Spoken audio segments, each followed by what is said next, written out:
Mathilde, tu avais expliqué en 2022 à Tennis Actu ta décision d'arrêter ta carrière. J'ai envie de te demander déjà tout simplement comment se passe ta nouvelle vie. Écoute, ça se passe très bien. Ça se passe très bien. Quand j'ai arrêté, c'est vrai que quand on s'est eu la dernière fois, il y a quelques années, c'était un peu le vertige, hein, le vide. Mais je crois que déjà, ça chantait un vrai apaisement. Il me semble que je t'en avais parlé. Et vraiment, ça s'est confirmé tout au long. C'est vrai que j'étais assez surprise que le tennis ne me manque pas vraiment. Tu vois, après, je suis quand même contente de jouer quand j'en ai l'occasion. Tu vois, je prends vraiment du plaisir. Mais quand je vois les joueurs ou les joueuses sur les tournois, je me dis, waouh, j'aurais pas du tout envie d'être à leur place, quoi, tu vois. Donc je pense que c'est bon signe. Mais en même temps, c'est vrai que ça marque le gap et le changement d'identité assez drastique qu'il y a eu parce que j'étais pas consciente d'être en souffrance à ce point quand j'y étais, mais quand je prends du recul, tu vois, et que je m'extrais de ce monde-là, je me dis, waouh, mais comment je faisais, quoi. Donc, non, non, ça se passe bien, je suis heureuse. Voilà, donc là, on est là aussi pour parler du bouquin qui vient de sortir. J'ai mon activité, voilà, ça avance bien. J'ai pas mal de sportifs différents, de personnes un peu de, de tous horizons, donc je m'éclate bien dans ce que je fais, ouais. Mm. Alors, tu en as parlé là rapidement. Tu as décidé d'écrire un livre. Donc, au-delà du jeu qui sortira le 22 mai, euh, l'idée c'est de donner des clés pour un équilibre entre bien-être et performance. C'est un peu ça l'idée. Ouais, c'est vraiment ça l'idée. Les clés pour trouver un équilibre entre bien-être et performance et surtout remettre l'être humain au centre. Et voilà, donner des clés pour voilà le sous-titre. Bah, je l'ai là le livre si vous voulez le voir. Hop, hop, non je vois pas parce que j'ai mon truc. Bah, ça me cache. Voilà, comme ça. Voilà. Libérer son potentiel et performer dans le bien-être. Et ouais, c'était vraiment ça l'idée de raconter mon histoire, tout ce que j'ai traversé intérieurement, la performance à outrance, le burn-out, la petite mort ensuite en tant que sportif, et puis donner des clés ouais, pour réussir sans souffrir, on va dire. Mm. Donc, au niveau expérience, l'idée pour toi, c'était de dévoiler un peu ce que tu as pu comprendre de ton parcours et d'évoquer aussi peut-être, de comprendre aussi certains échecs pour finalement guider les autres. C'est aussi un peu ça l'idée. Ouais, c'est ça l'idée, et puis vraiment de prendre du recul sur tout ça, tu vois, même le terme échec, en fait, on peut nommer quelque chose échec que si on limite l'espace et le temps sous lequel on l'analyse, mais dès qu'on prend du recul, en fait, il n'y a pas d'échec, pas de réussite, ou c'est un échec et une réussite à la fois. Tu vois, comme par exemple, on pourrait dire là, mon échec dans le tennis m'a permis d'écrire ce livre, finalement, qui va servir d'autres personnes. Donc, est-ce que c'est vraiment un échec? Je suis pas sûre. Et à l'inverse, des succès que j'ai eus ont amené aussi à des échecs dans d'autres domaines, tu vois, donc tout est tellement intriqué. Donc c'est vraiment ça aussi le fondement du livre, vraiment cette loi de l'équilibre, finalement. Mm. Alors, bien-être, Ouais, santé mentale, on sent qu'aujourd'hui, il faut être clair, ce sont des sujets qui sont pris au sérieux, ce qui n'était pas forcément le cas même récemment. Aujourd'hui, c'est ouais. quand même au cœur des discussions. Euh, Toi, dans ton expérience dans le tennis, ça t'a permis aussi de vivre des moments complexes, j'imagine. On parle en ce moment aussi beaucoup de la solitude dans le tennis. Est-ce que Mhm. toi, justement, tu as subi cette solitude? Est-ce que, si c'est le cas, tu peux un peu nous en parler? Ouais, complètement. Bah, disons que ouais, je l'ai subi et en même temps, je suis assez quand même introvertie, donc j'aime ça, mais c'est vrai que c'est assez pesant d'être seule. Et les deux tournois que j'ai gagnés sur le circuit secondaire, c'était en étant accompagnée. Donc c'est vrai que le fait d'être accompagnée, c'est quand même ça change la donne. Je vais pas dire le contraire, en vrai. Maintenant, c'est vrai que ça coûte de l'argent, comme on disait en off juste avant, d'être accompagné à plein temps sur le circuit. Euh, et oui, en plus, j'ai envie de dire d'autant plus dans le tennis féminin, même si c'est en train de changer, tu vois, où les filles, c'était un peu plus dur, notamment quand moi je jouais, et c'était vachement chacune dans son coin, alors que les garçons, j'ai l'impression qu'il y a quand même plus d'émulation, plus de proximité, quoi. Mm. Pour les fans de tennis, est-ce que tu peux nous dire un petit peu, finalement, pour rester dans le thème de la solitude, quels sont les moments les plus durs? Est-ce que c'est après une défaite où finalement on est tout seul à cogiter, on peut pas débriefer? Quels sont les moments pour toi qui ont finalement été les plus durs, où tu as pu te sentir le plus triste ou la plus touchée finalement par la solitude? Les plus durs, ouais, j'ai envie de te dire, c'est après une défaite, hein, toujours. Hein, c'est ces fameuses oscillations émotionnelles. Mais après, c'est un plus un truc pesant où en fait tu voyages seul, tu manges seul, tu vois. Déjà que sur le terrain, t'es quand même tout le temps face à toi-même. Donc ouais, je dirais que c'est vraiment après une défaite, quand tu viens de perdre un match accroché, que tu aimerais avoir quelqu'un pour t'aider, là t'es tout seul. Après, ça développe aussi une grande autonomie, hein, c'est ça le bénéfice d'être seul. Mais c'est vrai qu'il faut s'accrocher, quoi. Quand tu pars en tournoi seul et pour arriver à s'extirper de ça, ça demande une grande, même si j'aime pas trop ce terme, mais force mentale, quoi. Mm. Du coup, tu as parlé de burn-out tout à l'heure. Est-ce que toi, du coup, tu Oui. as vécu ça en tant que joueuse sur le circuit? Est-ce que tu peux nous expliquer un peu? Bah, j'imagine que maintenant, tu as pu comprendre un peu le mécanisme et comment ça s'est passé. Est-ce que tu peux nous expliquer finalement un peu plus en détail? Ouais, ouais, je pense que je l'ai vécu à plein. Je l'ai vécu à plein. Le mécanisme, c'est vraiment en fait, en tant que sportif, et enfin, j'ai envie de dire encore plus en tant que sportif, on est vachement identifié à ce qu'on fait. Et on se juge comme voilà quelqu'un de performant. On a envie de faire bien les choses, encore plus en tant que femme, j'ai envie de dire aussi. Et du coup, voilà, on est baigné depuis tout petit dans ce paradigme de toujours plus, il faut toujours s'entraîner plus. Tu vois, si justement si tu perds un match, la douleur te fait dire bon bah allez, maintenant je vais aller m'entraîner encore plus et pour plus que ça arrive, tu vois. Et donc on est un peu pris dans ce schéma, un peu au même niveau de conscience, tu vois, de toujours faire plus finalement, tu vois. Et donc, si on n'y arrive pas, c'est parce qu'on s'est pas entraîné assez, tu vois, c'est parce que peut-être on mange pas assez bien, on dort pas assez bien. Donc, toi, et tu deviens après un espèce d'automate qui cherche à tout contrôler, tu vois, pour être au top de sa performance. Et finalement, tu t'aurais jamais à te reposer. Et dans cette mécanique, tu oublies le plaisir, en fait, parce que c'est quand même lui qui est à la base de la performance, c'est vraiment le fuel de la performance, le plaisir. Et donc voilà, c'est ça qui nous amène ensuite au burn-out. En fait, c'est cette incapacité à se reposer, à prendre des jours off, parce que depuis petit, on nous répète, mais t'es pas dans les temps de passage. C'est comme si tu avais un cerf qui s'entraînait plus. On te dit, mais quelque part, quelqu'un s'entraîne plus que toi, tu vois. Et t'es du coup dans cette course contre la montre incessante. On parlait du classement juste avant, tu vois, aussi, où en fait, le tennis, je trouve, que c'est hyper difficile pour accompagner d'autres sports. Parce que ce système de classement, en fait, tu as un tournoi à jouer sur Terre, partout. Enfin, chaque semaine, tu as un tournoi à jouer quelque part, tu vois. Donc, c'est comme si tu te disais, non, mais là, il y a un mec qui est en train de prendre des points, pas moi. Enfin, tu vois. Et quand tu arrives dans ce schéma-là, c'est la garantie de vivre un cauchemar, en fait, tu vois. Donc, c'est vraiment ça que j'ai voulu adresser à travers le livre. Et le burn-out aussi, pour moi, il vient quand on met un peu trop son objectif sur un piédestal parce qu'on peut passer notre qui on est après notre objectif. On pense que l'objectif va nous permettre d'avoir plus de valeur, tu vois. Donc c'est ça aussi qui fait qu'on se minimise, qu'on se sacrifie pour atteindre cet objectif-là, parce qu'on pense voilà, une fois que j'aurai l'objectif, je serai heureux. Donc c'est vraiment ça dont je parle dans le livre, vraiment aller à la cause de ce qui fait qu'on se minimise et pour inverser un peu le process et en fait remettre l'être au centre, euh, parce que c'est en se concentrant sur qui on est, en s'autorisant à avoir d'autres passions, d'autres domaines de vie qu'on nourrit, on sera un être humain heureux, épanoui, et naturellement, ensuite, la performance arrive de manière secondaire.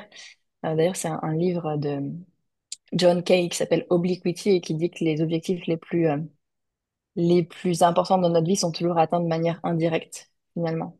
Tu vois? Et un peu comme en tennis, si tu te concentres trop sur gagner, paradoxalement, tu t'éloignes de la victoire. Alors que quand tu es concentré pleinement sur toi, qui tu es, sur prendre du plaisir, bah, la victoire arrive sans même que tu la cherches, finalement. Et Et c'est le cas dans plein de domaines. tout ça est complexe parce que les joueurs, ils ont souvent les mêmes phrases. Je me concentre pas sur le classement, je me concentre sur les entraînements, mon plan de jeu. Au final, c'est une chose, c'est de la théorie, mais dans les faits, on sent bien que tout est Mhm. différent. On sent bien la difficulté des joueurs pour se détacher des performances, des résultats en eux-mêmes et du classement. Ouais, c'est ça, c'est ça. En fait, c'est vraiment. intégrer que tant qu'on sera sur Terre, on sera aussi, on aura envie d'avoir des résultats, tu vois, c'est normal aussi. On a cet ego et cette envie de voir se matérialiser les choses, d'avoir des résultats. Donc, c'est vraiment accepter cette partie humaine et en même temps de se connecter de plus en plus à cette partie être, cette partie énergie inconditionnelle qui a cette valeur-là qui est inhérente et qui n'a pas changé que tu aies un bon résultat ou non. Donc c'est ça c'est la voie que je propose à travers le livre, vraiment d'aller se connecter de plus en plus à notre essence, à qui on est en fait finalement. Et en même temps, tout en acceptant le monde matériel et ce côté un peu binaire de gagner, perdu. Oui, c'est vrai à la fin de la journée, quand tu rentres sur le terrain, c'est quand même pour gagner, c'est pas pour enfiler les perles, tu vois, on va pas se mentir non plus. Et en même temps, accepter que qui tu es sera toujours complet, que tu n'auras pas moins de valeur si tu perds ton match. Et finalement, c'est cette libération qui amène à pleinement t'épanouir et à avoir le résultat en plus. Je me souviens que tu avais dit une tournure, tu avais dit, tu as parlé du projet qui t'échappait. Et ça aussi, finalement, c'est un peu lié, d'avoir l'impression que finalement, c'est plus toi, ton avenir qui est en train de se jouer ou ton rêve, mais celui de plusieurs personnes. Et finalement, toi, tu te retrouves un peu, bah, soit isolé ou étouffé. Hmm. Ouais, c'est ça.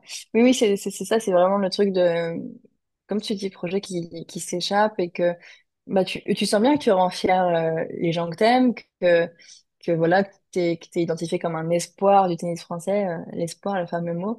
Euh, et oui, oui, oui, du coup, en fait, tu finis par jouer pour les autres, en fait, et ça part de l'extérieur vers l'intérieur plutôt que l'inverse, de partir de l'intérieur vers l'extérieur. Tu vois ce que je veux dire? Absolument. Autre thème important aussi, l'argent. Donc, on le sait, on peut le répéter une nouvelle fois. Dans le tennis, c'est difficile de gagner sa vie. Il faut être top 100, très clairement. Il faut pouvoir jouer les grands chelems pour en vivre et avoir une certaine, on va dire, sécurité financière. Donc, la Ouais. pression de l'argent, bah, même si certains joueurs n'aiment pas trop en parler, bon, elle existe forcément. J'imagine que ça, toi aussi, tu as, peut-être connu dans ta carrière et que c'est aussi quelque chose que bah, tu peux enfin, où tu peux aider finalement les sportifs au quotidien. Ouais, ouais, ouais, carrément. Carrément. C'est Et si toi tu vraiment l'as vécu pareil. d'ailleurs.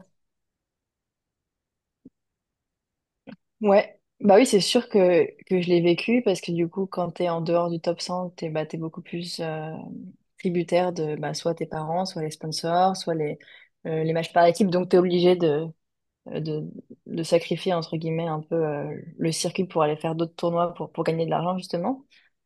Après, ouais, c'est aussi voir le bénéfice dans tout ça, de voir qu'est-ce que tu développes à travers ça. Je sais qu'il y a beaucoup de joueurs qui ont cette pression, mais c'est aussi aller transformer cette pression en fuel et du coup en une sorte de responsabilité. En fait, ça y est, je prends en main mon projet, je vais chercher des sponsors, tu vois.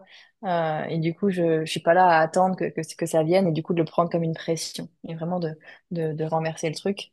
Et pareil, c'est aussi le faire descendre du piédestal de voir l'argent comme un moyen et non pas comme un but ultime, quoi. Et ouais, voilà. Après, je pense que c'est vraiment du cas par cas et chaque joueur a aussi sa propre relation, donc c'est vraiment aussi creusé en séance par rapport à ce que ça révèle chez la personne. Donc c'est difficile d'en parler comme ça de manière un peu vague, mais chacun a ses spécificités, ouais, par rapport à ça. Oui, ouais, j'imagine qu'il y a un travail individualisé à chaque fois. Mais Ouais. justement, est-ce que pour les gens qui s'intéressent à la santé mentale des sportifs de haut niveau, est-ce que toi, tu aurais trois conseils, par exemple, que tu juges un petit peu importants bah, pour finalement s'épanouir et ressentir un réel bien-être en tant que sportif de haut niveau? Bah, tu vois, déjà, là, le fait d'en parler, ça me fait revenir quelque chose, mais c'est avec un entrepreneur, tu vois, où il me disait, moi, je me sens stressée parce que, voilà, par rapport à mon activité, j'aurais besoin de faire 20 000 euros par mois, tu vois. Et je lui dis, mais qu'est-ce que tu ressentirais quand tu auras 20 000 euros par mois? Ah, bah, je pourrais me sentir plus serein, plus calme, plus apaisé, tu vois. Et du coup, je lui demandais, mais, ok, mais qu'est-ce qui va te faire sentir, qu'est-ce qui va te faire prendre les meilleures décisions pour ton entreprise, tu vois? Il me dit, ah bah, c'est de me faire justement, c'est de me sentir plus calme, plus serein, plus apaisé, tu vois? Et donc, du coup, je lui dis, bah, concentre-toi là-dessus, et ensuite, les 20 000 euros viendront naturellement, tu vois? Et c'est vraiment la même chose avec le tennis ou avec le sport de haut niveau, c'est que on fait passer le résultat avant, tu vois? On se dit, non, mais une fois que j'aurai 20 000 euros, une fois que j'aurai l'argent, une fois que j'aurai la coupe, une fois que je serai dans le top 100, là, je pourrais me sentir serein, apaisé. Mais c'est une illusion, en fait, parce qu'une fois que tu seras dans le top 100, tu auras peur de perdre ton placement, tu auras d'autres problèmes, en fait, tu vois. Donc, c'est vraiment se concentrer sur cet état interne et essayer au maximum d'incarner dès maintenant les émotions que j'ai envie de ressentir et que j'ai projetées, que j'allais ressentir une fois la destination atteinte, Ça, c'est ton tu conseil vois. Et du coup, favori. ouais, ouais, c'est le plus profond, c'est le plus puissant, tu vois, de vraiment se concentrer sur son état interne, parce que tout part de là, finalement, parce que c'est aussi ce qui fait qu'on a envie d'atteindre des objectifs, finalement, c'est pour ressentir certaines émotions. Mais quand tu apprends à être heureux avant même d'avoir la coupe, t'as gagné avant même d'avoir joué, tu vois. Et encore une fois, c'est là où ça arrive naturellement, sans que ce soit un truc à, à avoir absolument. D'ailleurs, c'est ce que j'ai fait cet été avec une sportive olympique que j'ai accompagnée. Et je lui disais, mais ce serait quoi les inconvénients si tu participes au JO, tu vois, et les bénéfices si tu n'y vas pas pour vraiment faire baisser cette pression et ne plus voir ce truc-là comme un Graal, mais comme juste une étape sur le chemin de qui je deviens. Et du coup, de faire passer, de voir cet objectif-là, ce tournoi comme un moyen de devenir encore plus la personne que j'ai envie de devenir. Et donc, tu continues à aider les sportifs de haut niveau. Est-ce que tu restes dans les sportifs de haut niveau? Tu as parlé d'entrepreneur tout à l'heure. Finalement, tu t'es un petit peu Ouais. diversifié, si j'ai bien compris. Ouais, carrément. J'ai pas que des sportifs de haut niveau, j'ai aussi des artistes, écrivains, des directrices financières, par exemple, récemment. Donc c'est assez varié. Finalement, c'est la même chose hein, quand on travaille sur l'identité, quand on travaille sur l'être. Après, c'est bien sûr qu'il y a toujours des petits détails suivant les activités. Et tout le monde est unique, mais dans le fond, c'est la même chose. C'est aller vraiment récupérer tous les traits de caractère, apprendre à vraiment se connaître, se rencontrer pleinement pour pouvoir ensuite jouer avec toutes ces facettes et libérer son potentiel sur le terrain, dans la vie et surtout dans le bien-être, quoi. Et dans ta nouvelle vie, est-ce que le tennis a encore une place? Il y avait le paddle, je me souviens, mais du coup, est-ce qu'il y a encore un peu de place pour le sport et le tennis ou le paddle? Écoute, ouais, il y a un peu de place. Là, je m'y remets. J'ai pas mal joué au padel cet hiver, mais là, je commence à m'y remettre au tennis. Et je pense que depuis que je sais pas, on verra si ça se confirme, mais depuis que j'ai fini le livre, j'ai l'impression que ça m'a libéré d'un truc et je prends encore plus de plaisir au tennis qu'avant. Donc, on verra, je te tiendrai au courant si c'est si c'est le cas, mais en tout cas, ouais, j'ai un peu de place pour le tennis. J'ai encore beaucoup de plaisir à jouer quand même. Et puis, j'accompagne encore pas mal de joueurs de tennis. Donc, oui, il y a encore de la place pour le tennis. Et retrouver le circuit, c'est quelque chose qui n'est pas une option, qui ne le sera plus jamais. Après, il faut jamais dire jamais, mais en tout cas, aujourd'hui, non, c'est pas une option. En tout cas, en tant que joueuse, après, en tant que coach, je sais pas, mais en tant que joueuse, non, je crois vraiment pas. Ouais, bah Ouais. écoute, on va te souhaiter déjà de continuer d'être épanoui dans ton travail et puis bah, aussi bonne chance pour la sortie de ton livre. Est-ce que tu peux nous dire simplement en une phrase pourquoi acheter ton livre à partir du 22 mai, tout simplement? Pourquoi acheter le livre? Euh, Bah, si vous souhaitez vous rencontrer pleinement, libérer votre potentiel, euh, d'être vraiment connecté à votre, ouais, à votre essence, à votre vérité, sentir que vous vous estimez au-delà des résultats et vraiment ouais, de trouver votre voie VOIX et VOIE. Je pense que c'est un livre qui sera intéressant pour vous.